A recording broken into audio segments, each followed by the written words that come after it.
সুপ্রিয় সুধী, আশা করছি আপনারা সবাই ভালো আছেন। আজকে আমি আপনাদের সাথে শেয়ার করব ফিঙ্গারলেস গ্লোভস কী করে তৈরি করা যায়। গ্লোভস তৈরির জন্য আমাদের লাগবে লেস ফ্যাব্রিক। ফ্যাব্রিক লম্বায় কতটুকু হবে এটা নিজের উপর ডিপেন্ড করছে।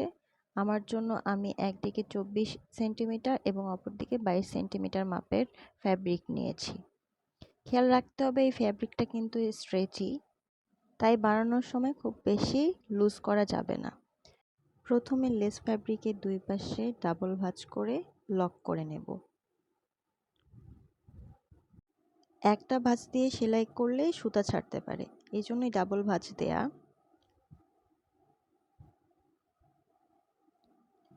এক পাশে লক করা হয়ে গেছে। দেখুন ভাঁজটা ঠিক এমন হবে, খুব বেশি মোটা বা চিকন না। আমি অপর পাশটাও লক করে নেব। আমি ভাঁজটা কাপড়ের উল্টো সাইডে দিয়েছি, এটা মাথায় রাখতে হবে।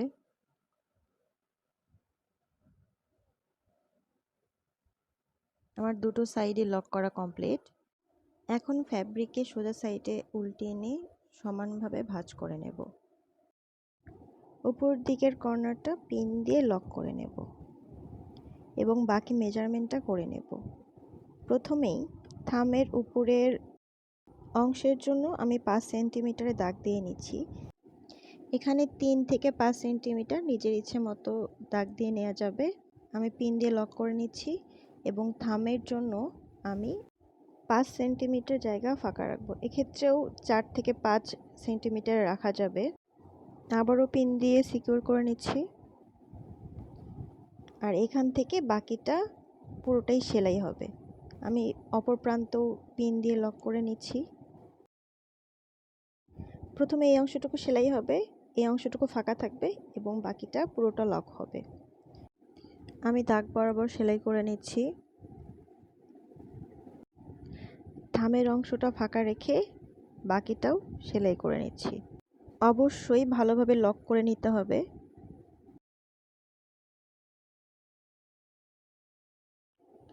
পুরোটা সেলাই করা হয়ে গেলে পিনগুলো খুলে নেব।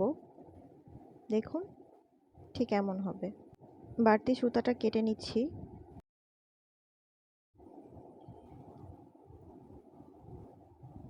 ফাইনালি আমাদের এখন দুই পাশে দুটো টান দিয়ে দিতে হবে।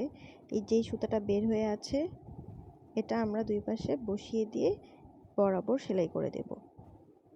আমি সেলাই করে আপনাদের দেখিয়ে দিচ্ছি।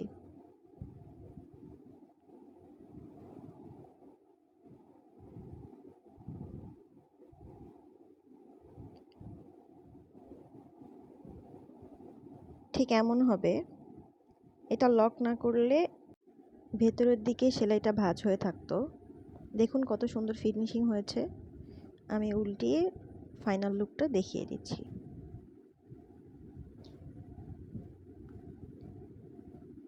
ঠিক একই নিয়মে আমি দ্বিতীয় গ্লোভসটাও সেলাই করে নিলাম।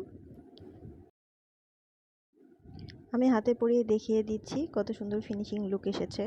ভিডিওটি ভালো লেগে থাকলে অবশ্যই চ্যানেলের পাশেই থাকবেন।